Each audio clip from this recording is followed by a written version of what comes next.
오늘 본문의 말씀 7절에서 9절의 이 세 절의 말씀은 사실은 12장에서부터 시작된 그리고 13장에 이르는 이 12, 13장의 결론에 해당하는 그러한 말씀입니다.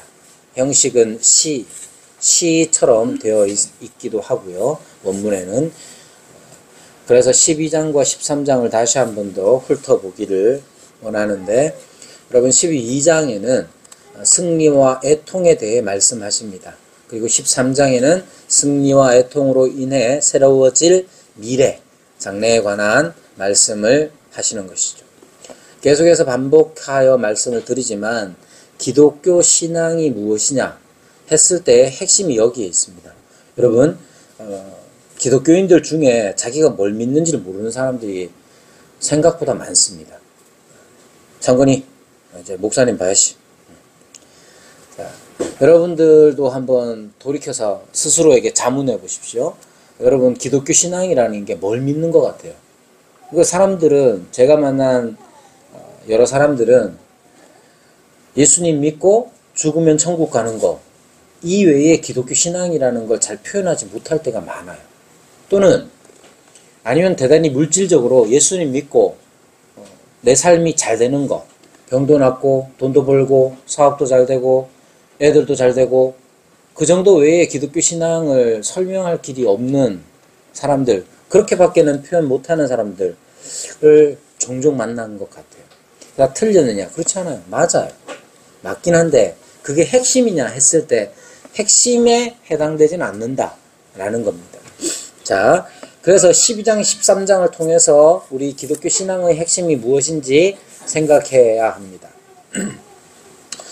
우선 신자들은 승리를 믿는 사람들이에요.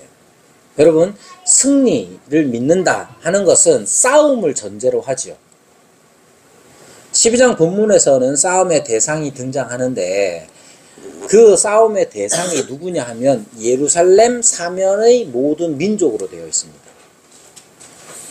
그러니까 예루살렘에 대한 개념, 예루살렘이 과연 무엇이냐, 어떤 곳이냐 하는 그 성격을 분명히 알아야 되는 것이고, 예루살렘 외에 사면의 모든 민족이라고 했을 때는 예루살렘과 다른 어떤 특징을 가지고 있는, 예루살렘의 특징도 알아야 되고 예루살렘 사면의 모든 민족들에 대한 특징도 알아야 되죠. 예루살렘이 뭐냐? 왜 중요하냐 하면 거기에 성전이 있기 때문이고, 따라서 예루살렘이라는 것은 하나님께서 임재하시는 곳, 하나님의 임재 여부가 가장 중요한 겁니다. 싸움이라는 것은 하나님의 임재 아닌 다른 것들, 하나님께서 임재하시면 하나님으로 채워지겠죠. 그죠?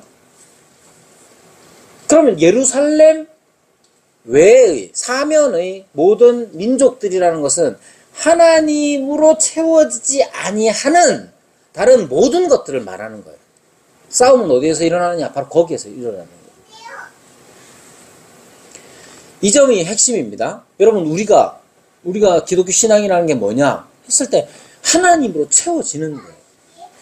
여러분, 하나님으로 어떻게 채워지느냐 하면 하나님이 오셔서 채워지는 겁니다.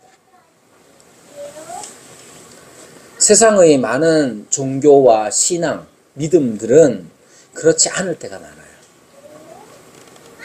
우리도 마치 하나님으로 채워지기 위하여 우리가 하나님에게로 다다를 수 있다는 식으로 신앙을 생각한다면 그 기독교적이지 않아요.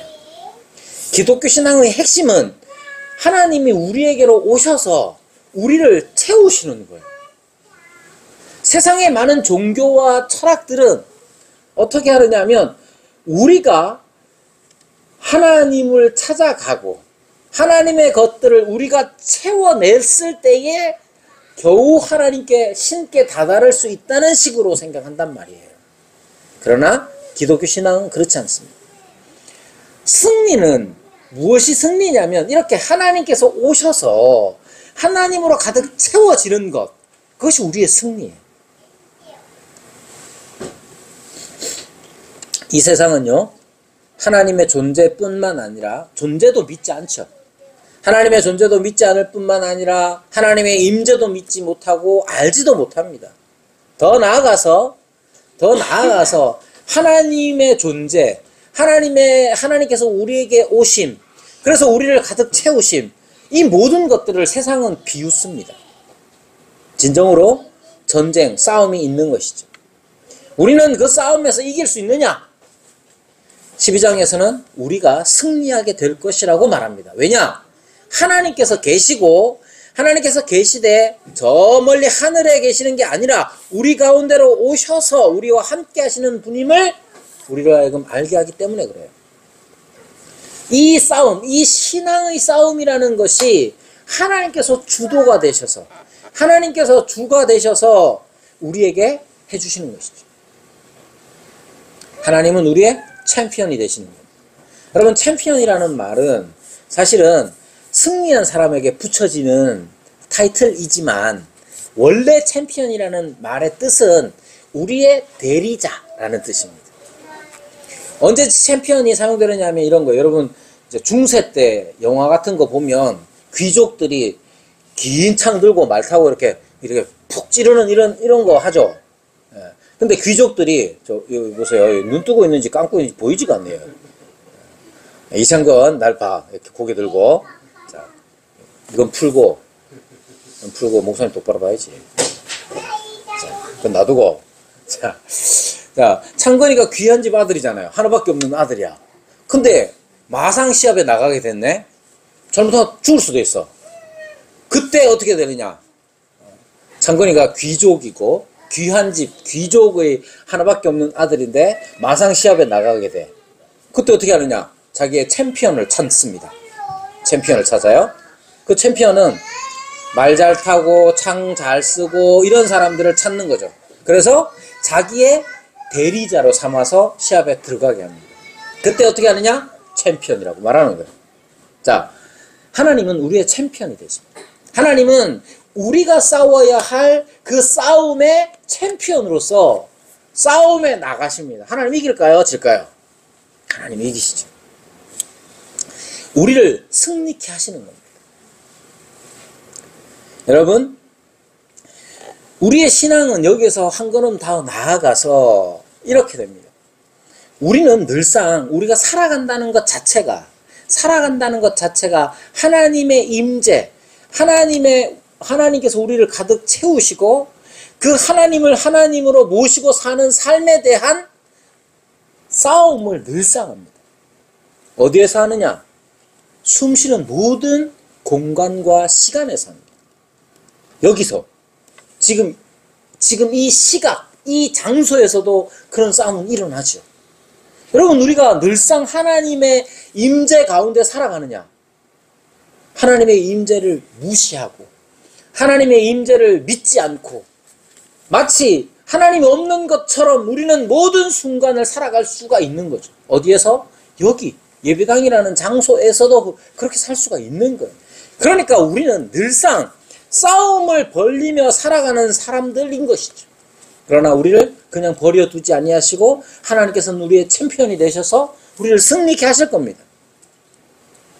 여러분, 우리가 이번 주에도 여러 사람들 가운데 살면서 세상 사람들의 불신앙, 그리고 우리 신앙에 대한 비웃음 가운데 우리는 그 가운데서 하나님의 살아계심을 믿고 의지하면서 살았다면 그것이 바로 하나님께서 우리에게 주시는 승리가 되는 것이죠.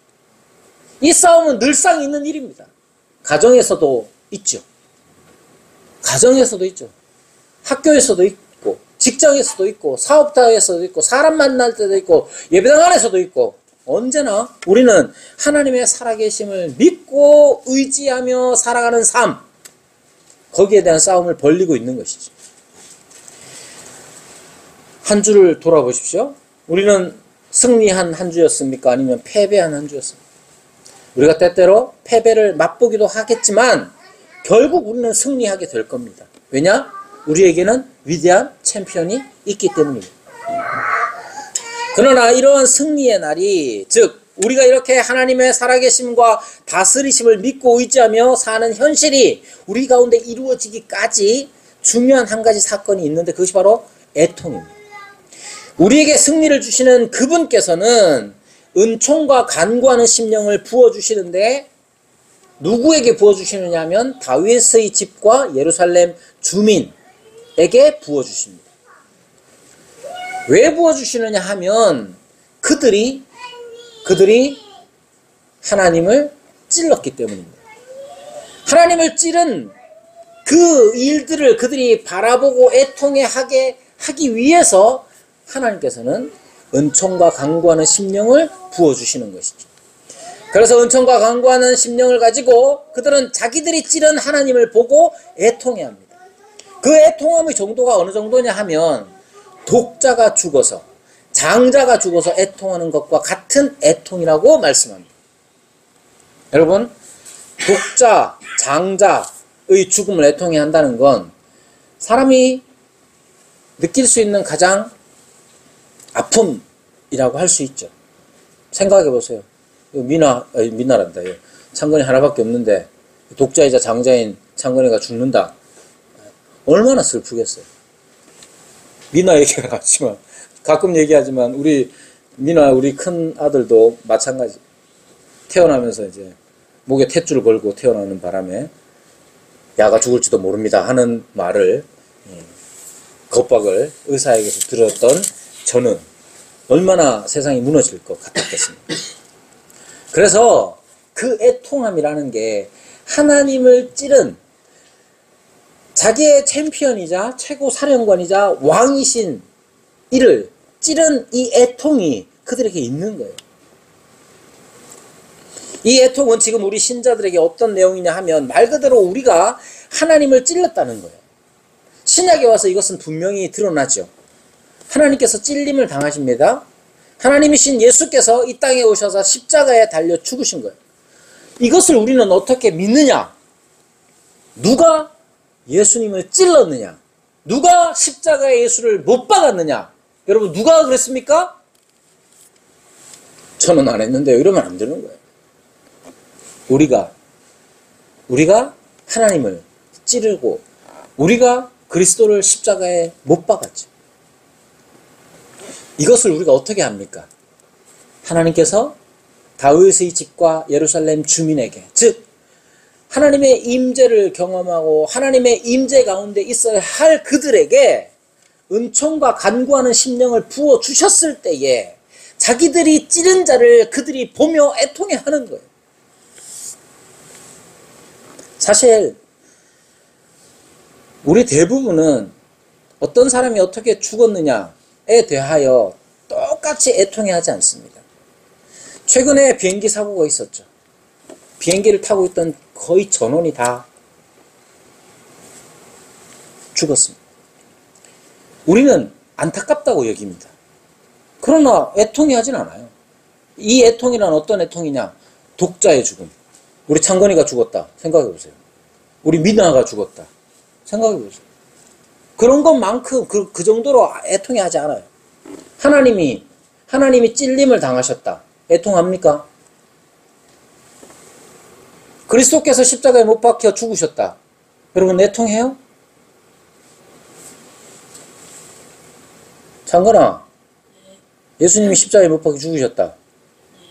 이봐, 애통해하지 않아요. 물론 창건이 지금 어리니까 어쩔 수 없는 거고. 여기 있는 우리 대부분이 다 애통하는 마음이 사라진 채로 살아갑니다. 그래서요, 그런 반응밖에 없어요.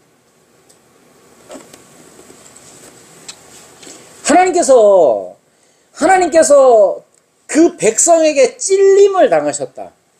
치명상을 입으시고 죽으셨다는 사실에 우리는 애통해하지 않습니다. 세상 사람들처럼 그래요? 안타깝네요. 말만 하지 내 장자가 내 독자가 죽은 것 같이 애통해하는 심령을 가지지 않아요. 왜? 하나님께서 그 마음을 우리에게 부어주실 때에야 우리에게 그것이 있기 때문에 그렇죠.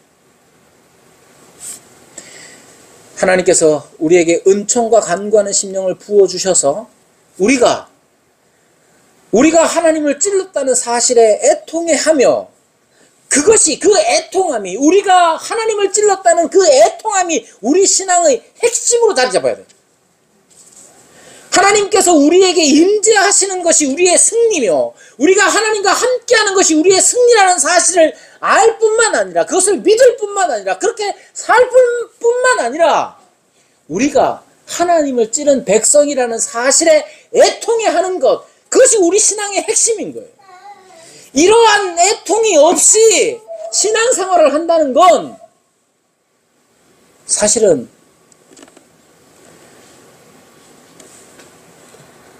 기독교적으로 보면 불가능한 일이죠. 여러분, 신앙의 핵심이 어디 있느냐 하면 이렇게 승리와 애통에 관하여서 우리가 분명히 이 승리와 애통을 우리의 마음의 가장 중요한 좌소에 가지고 있어야 되는 겁니다. 그러면 이러한 승리와 애통을 가지고 우리가 살아갈 때 일어나는 실제가 무엇이냐면 13장 1절에 나오는 것처럼 그날이 우리에게 임하는 거예요. 그날은 어떤 날이냐? 죄와 더러움을 씻는 셈이 열리는 날이죠. 즉 승리와 애통을 가지고 우리가 살아갈 때에 우리는 죄와 더러움을 씻는 셈이 열리는 삶을 사는 거예요. 하나님께서 승리하게 하셨으므로 이제 우리 삶에는 어떠냐? 우상의 이름이 끊어지고 기억되지 않는 삶을 사는 거예요. 우상이라는 건 사실 끊어지지 않습니다. 언제나 우리 주변에 우리 안에 있는 거죠. 그러나 언제나 승리는 하나님께 있는 거예요. 즉 우상이라는 것이 우리 주변에 있고 우리 마음에 있지만 그것이 우리를 삼키지 못합니다. 왜냐하면 하나님께서 우리에게 승리를 주시기 때문에 그래요. 여러분, 우상이란 뭡니까? 우상이란 무엇이냐? 무슨 금으로 막 칠해가지고 막 그렇게 세워놓은 게 그것들만 우상이냐? 하나님의 자리에 다른 것을 앉혀놓으면 다 우상입니다. 내 안에, 내 생활 속에, 내 장래에 대한 예측에 하나님이 계시고 하나님이 함께 하시는 믿음을 간직하는 삶을 사는 게 승리의 삶이라면 우상이라는 건 그 자리에 하나님을 빼버리고 다른 모든 것들을 얹혀놓는 것, 그게 바로 우상인 것이죠. 거짓 선지자는 우리가 하나님을 의지하지 못하게 속삭이는 모든 것입니다. 거짓 선지자가 어디 있습니까? 거짓 선지자가 눈에 보이는 어떤 사람으로도 등장할 수 있겠지만 거짓 선지자는 그 거짓 선지자가 하는 역할들을 잘 생각해 보면 거짓 선지자는 언제나 우리 마음 가운데 있는 거예요. 언제든지 거짓 선지자는 우리에게 속삭입니다. 때로는 크게 말하기도 하고 때로는 놀라운 일을 통해서 우리에게 말하기도 합니다. 그러나 주로 내 마음속에서 속삭이죠. 어떻게 하느냐? 내가 원하는 대로 말해주는 게 거짓 선지자예요. 내가 원하는 거 있죠. 여러분, 돈이 많으면 좋아요? 적으면 좋아요? 많으면 좋죠. 무조건 많으면 좋죠. 저도 동의하는 바입니다. 그럼 어떻게 하나요? 거짓 선지자는 내 속에서 많은 게 좋다고 속삭이며 많은 돈을 벌게 할 수 있는, 가져다 줄 수 있는 어떤 방법들에 대해서, 근데 돈 많은 건 둘째치고 돈이 아예 없을 때도 거짓 선지자는 잘 속삭입니다. 요즘 엄청 춥죠? 저도 이제 결혼하기 전에 자취를 혼자 하는데 너무 추운데 돈은 너무 없고 기름이 떡 떨어졌어요. 그래가지고 돈은 하나도 없고 그래서 발발 떨면서 지냈는데 어느 날 눈을 딱 떠보니까 이 벽이 분명히 막혀 있는데 거기서 햇빛이 들어오더라고요. 그러니까 그 정도로 추운 방이었어요. 어느 날 보니까 기름이 채워져 있네? 제가 어떻게 했겠어요? 할렐루야, 주께서 또 기적을 베푸셨군요. 근데 사실은 즉슨 기름 배달하는 아저씨가 와가지고 잘못 꽂아 놓은 거예요. 또 하나님께서 내게 이 추운 겨울에 나 힘들다고 하나님이 기적을 베푸셨구나 이렇게 생각했던 거죠. 그러나 그것은 사실 그렇게 믿고 싶었던 거죠. 그 다음 날 와가지고 성질을 얼마나 내는지 잘못 들어갔으면 솔직하게 말을 하든지 쓰지를 말아야지 그러고 막 온갖 욕을 다 얻어먹고 부끄러움을 느꼈습니다. 여러분, 돈이 더 많게 하기 위해서 거짓 선지자가 속삭일 수도 있지만 우리가 너무 가난하고 너무 없기 때문에 그냥 그걸 모면하고 싶을 때에도 거짓 선지자는 속삭입니다. 그러면서 하나님 앞에서 우리를 부정하게 만드는 것이죠. 그러나 이 모든 날들, 이 모든 속삭임을 끊어내는 일들이 일어날 수 있죠. 어떻게? 하나님께서 우리의 챔피언이 되어주실 때 하나님만으로 채워지는 역사가 있을 수 있는 것이죠. 그런 날이 올 것입니다. 그래서 13장 1절서부터 보면 그날에 라고 말합니다. 그런 날이 올 거예요. 우상이 끊어지고 거짓 선지자의 속삭임이 끊어지고 더러운 귀신이 이 땅에서 떠나게 되는 날이 올 거예요. 그리고 우리는 이미 그날의 시작을 보았습니다. 그리고 그 속에서 살아가고 있는 거예요. 우리는 가끔, 아니 자주자주 패배를 맛보는 것이 사실이지만 그러나 또 가끔은 승리를 맛보기도 하는 것이죠. 그래서 우리는 이 승리의 날이 온전히 이루어질 것을 믿으면서 살아가는 겁니다. 그날이 올 겁니다. 온전히 우리에게 우상의 더러움이 사라지고 거짓 선지자의 속삭임이 사라지며 더러운 귀신이 떠나가게 될 그날이 온전히 깨끗하게 되어서 오직 하나님만이 우리 가운데 충만해질 날이 올 거예요. 언제? 주님이 다시 오시는 날? 그날은 이루어집니다. 지금은 어떻습니까? 그 날을 맛보며 살아가는 거예요. 여기서 맛보지 못하면 안 돼요.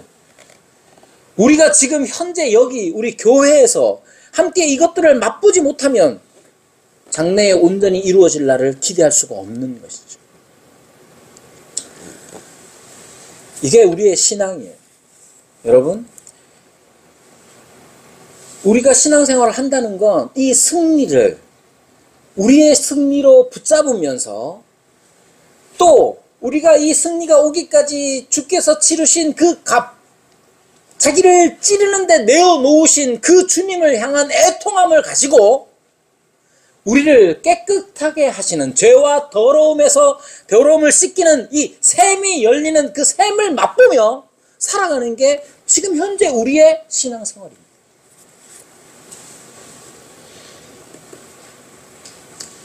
그러면서 13장 이 7절에서 마지막이 결론적으로 다시 말하는 거예요.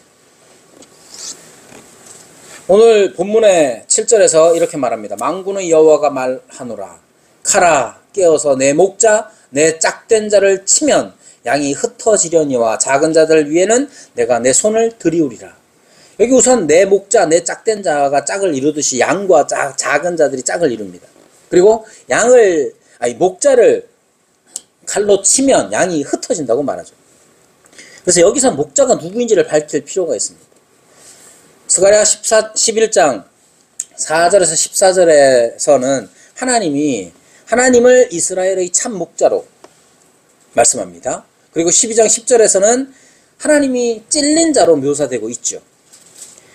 그래서 여기에 목자가 하나님이다 이렇게 직접적으로 연결시킬 수 있느냐? 그럴 수가 없습니다. 왜냐하면 만군의 여호와가 말하노라 라고 하면서 어떻게 말합니까? 카라 깨어서 내 목자 내 짝된 자를 치라 했으니까 하나님 만군의 여호와가 말할 때에 내 목자를 치라고 했으니까 내 목자와 만군의 여호와는 다른 존재죠.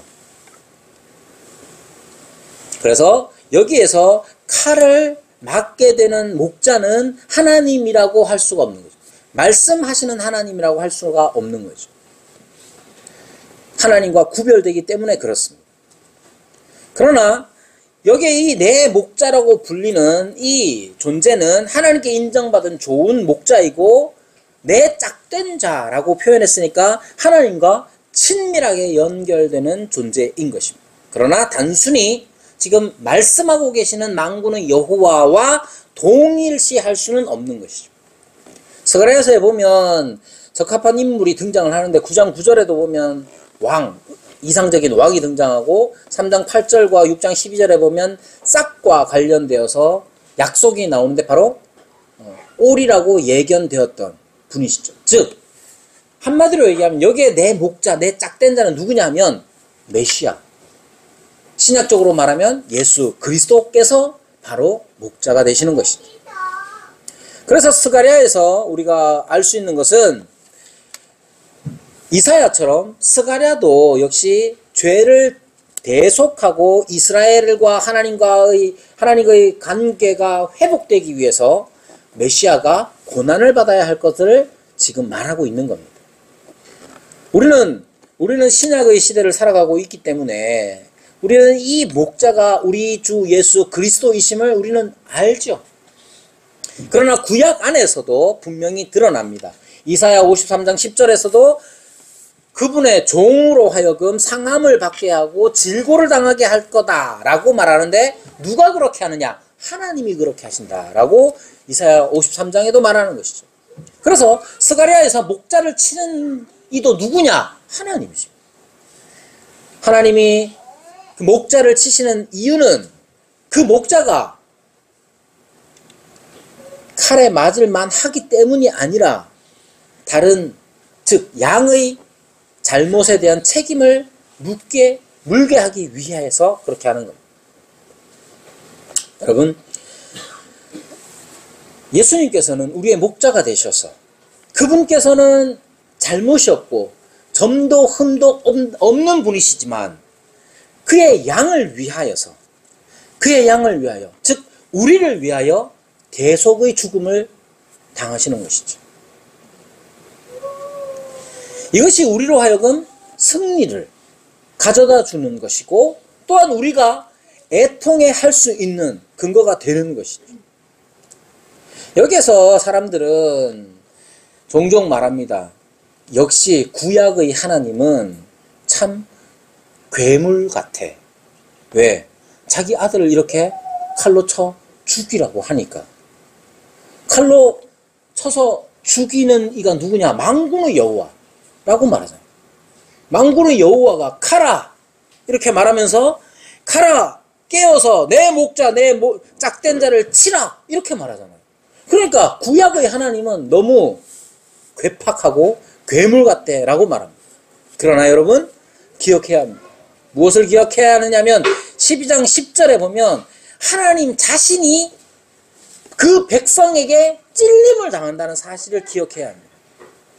그러니까 우리는 진짜 사람의 아들처럼 사람 인간관계처럼 생각을 하는데 하나님께서 예수 그리스도를 찔리는 데에 칼로 치는 일에 두시는 까닭 그것은 자기 자신을 죽이는 것과 마찬가지라는 사실을 12장 10절에서 우리는 확인해야 되는 것이죠.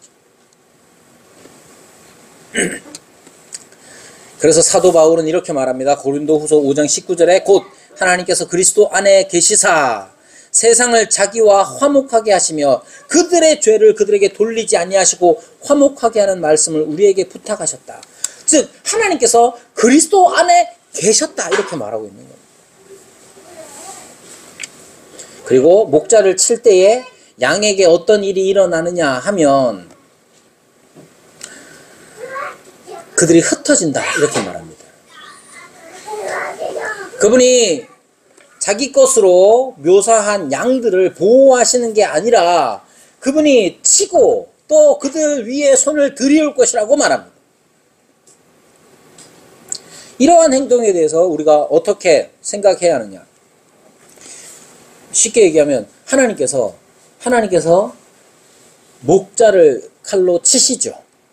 내 짝된 자를 칼로 치십니다. 그럴 때 어떤 일이 일어나요? 양이 흩어집니다. 근데 이 흩어진다는 말에서 어떤 의미가 있느냐 하면 양 3분의 2가 멸망합니다. 8절에서 말하죠. 온 땅에서 3분의 2는 멸망하고 3분의 1은 거기 남는다 했으니까 하나님께서 양들을 보호하시는 게 아니라 도리어 멸망시키신다 하는 이 말씀은 우리에게 대단히 충격적으로 와닿을 수 있는 것이죠. 그러나 분명한 것은 앞서서도 계속 전쟁과 같이 묘사되었기 때문에 양 3분의 2가 멸망하게 된다 하는 이 말씀 속에서 우리가 치르는 이 전쟁이 얼마나 심각하고 우리에게 타격을 줄 수 있느냐 하는 것들을 기억해야 하는 것입니다. 세상의 모든 사람들이 다 하나님을 알고 있는 것처럼 하나님에 대한 느낌을 느끼면서 살아가는 것처럼 보이지만 실제로 진정으로 하나님의 임재 가운데서 승리를 만끽하는, 승리를 맛보는 참된 신자들은 많지는 않죠. 여기에서 가르치는 것들은 바로 그것입니다. 이 전쟁이 얼마나 심각하냐 하는 것들을 가르침으로써 진지하게 임할 것을 우리에게 가르칩니다. 그리고 초점은 어디에 있느냐 하면 얼마나 많은 수가 멸망하느냐에 있는 게 아니라 초점은 살아남아 있는 3분의 1에 있는 겁니다. 3분의 1, 살아남은 3분의 1이 어떤 사람이고 왜 그들은 살았으며 어떻게 살아남을 수 있었느냐 거기에 초점을 맞추고 있는 것이죠. 3분의 2를 살아남은 3분의 1에 대하여서 9절에서 말합니다. 그 3분의 1을 내가 그 3분의 1을 불 가운데 던져 은같이 연단하며 금같이 시험할 것이라 이렇게 말합니다. 여러분 그러니까 살아남았다 하는 게 다 끝이 아니라 하는 것을 우리 여기에서 보여주는 것이죠. 여러분 쉽게 표현하자면 지금 여기에 앉아있는 우리는 살아남은 3분의 1에 해당합니다. 이 3분의 1, 살아남은 3분의 1, 이 3분의 1은 어떤 삶을 사느냐 하면 불같은 시험을 당하는 삶을 삽니다. 그것이 저의 말이 아니라 성경에 그렇게 기록되어 있죠. 그 3분의 1을 불 가운데에 던져 이렇게 말합니다. 우선 이 불 가운데 던진다 하는 말은 13장 1절부터 나와 있는 깨끗하게 함, 죄와 더러움을 씻는 샘이 열리리라 했을 때의 이 죄와 더러움을 씻는 일과 연결되어 있는 일이죠. 1절부터 나오는 이 깨끗함은 회개를 통하여서 이루어지는 일인데 이 9절에 나오는 불을 통과하는 이 깨끗함, 정화는 말 그대로 성화에 관련된 것입니다.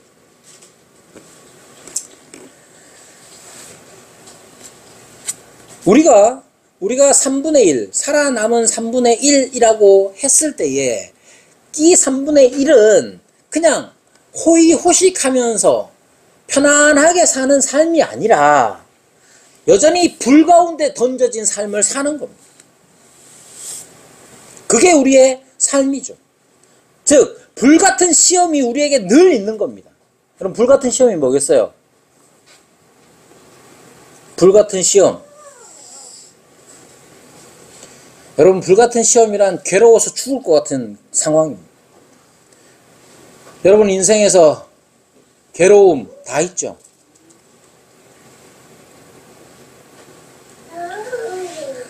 이런 건 필요 없습니다 라고 소리치고 싶은 그런 환경, 여건 우리에게 있죠. 그래서 우리를 타죽게 만들 것 같은 일들이 우리에게 일어납니다. 당장에 죽고 싶은 마음의 상태에 갇혀 있을 때도 있죠. 그런 일이 누구에게 일어나느냐? 남은 3분의 1에게 일어나는 거예요.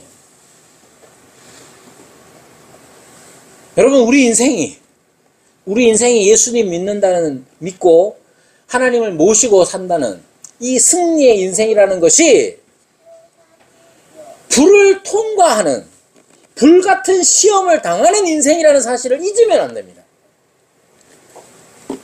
그러면 왜 이런 일이 일어나느냐 하면, 왜 우리처럼 하나님을 믿는 사람, 하나님의 임재, 하나님의 우리와 함께 하신 임마누엘의 하나님을 믿는 우리에게 왜 이런 불같은 시험이 일어나느냐 하면, 이것이 우리를 정화시키는 과정이기 때문에 그래요.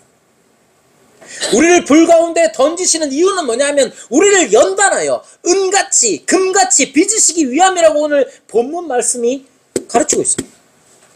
그러나 여러분, 알아야 할 것은 불 자체가 우리를 연단하지 않습니다. 고생을 많이 겪으면, 병에 걸리면, 돈이 없으면, 실패하면, 고통당하면 자동적으로 은이 되고 금이 되는 게 아닙니다. 불 가운데로 던져진 모든 것들은 다 타버립니다. 여러분, 고통 가운데 우리의 마음이 안 탈 수 있습니까? 여러분, 가난이 계속되면, 실패가 계속되면, 질병이 계속되면, 결핍이 계속되면 우리의 마음이 타버리지 않을 수 있습니까? 그렇지 않아요.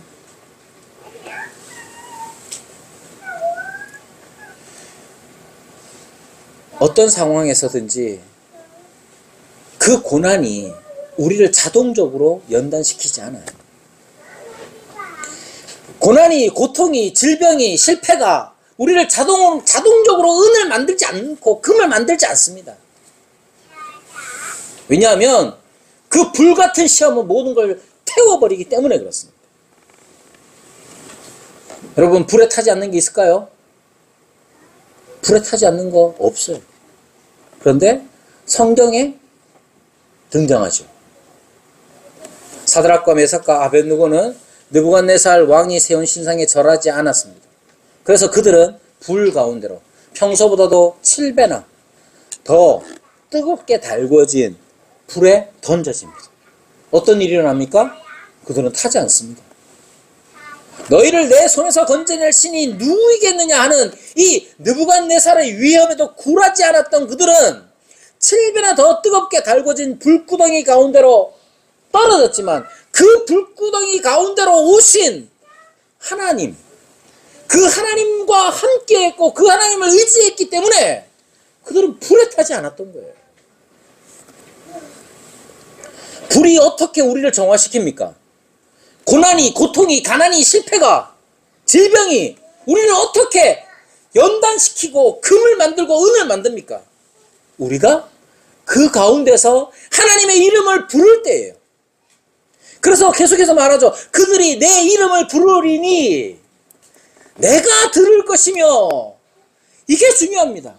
우리가 불 가운데 빠져서, 우리가 고통 가운데서, 질병 가운데서, 지긋지긋한 이 형편 속에서 하나님을 부를 때,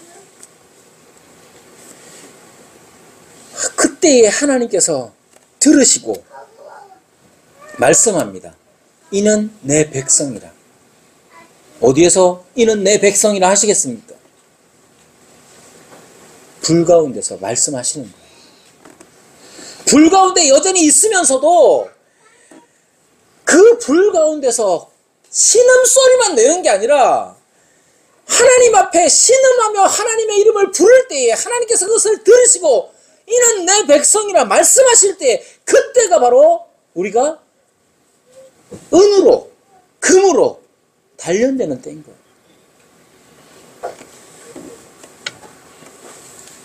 이는 내 백성이라 하시면서 어떻게 말합니까? 그들은 말하기를, 불 가운데 있는 그들이 말합니다. 여호와는 내 하나님이시라. 이것이 금이요, 이것이 은이요, 이것이 바로 우리의 신앙인 것이죠. 여러분, 우리 신앙이라는 건 바로 여기에 있는 겁니다. 저는 저 개인도 그렇고 우리 교인들 모두가 각자가 어려움이 없이 살았으면 좋겠어요. 건강했으면 좋겠고, 돈도 여러분들이 잘 벌었으면 좋겠고, 가정도 화목했으면 좋겠고, 여러분들이, 우리 자녀들이 공부도 잘했으면 좋겠고, 다 그렇게 원해요. 그러나 여러분, 그런 성공 속에서도 하나님이 우리의 하나님이 되어 주셔야 되죠. 그런 성공 속에서도 우리는 하나님을 불러야 하죠. 그러나 우리가 원하지 않은 고통과 고난과 가정의 불화 또는 교회 안에서도 불화가 있을 수 있죠. 그 모든 일들이, 그 모든 불같은 시험이 우리를 사로잡아서 다 태워버리는 게 아니라 그 불같은 시험 속에서 우리가 하나님을 부를 때, 그리고 우리 하나님께서 이는 내 백성이라 말씀하실 때 우리는 금이 되고 우리는 은이 되는 거예요. 사실 여기에 은이나 금이라는 것은 내가 얼마나 빛나느냐가 아니에요. 은이나 금이라는 것은 하나님이 그렇게 우리 가운데서 빛나는 거죠. 어려움 있죠. 고통 있죠. 불같은 시험 있죠. 그래서요, 그 속에서도 여전히 하나님이 하나님으로 빛나실 때 그것이 우리의 정화이고 그것이 우리의 성화인 것을 기억하셔야 됩니다. 그리고 우리 교회는 진정으로 이러한 정화의 장이 되어야 합니다. 비록 불같은 시험이 우리에게 있더라도 우리가 찌른 하나님의 이름을 부르며 시험을 이겨내는 금같이 은같이 빛나는 하나님이 빛나시는 교회가 되기를 위하여서 우리는 기도하고 다짐하고 헌신하고 선택들을 해 나가야 됩니다. 그러한 교회가 되기를 위하여서 함께 기도하겠습니다.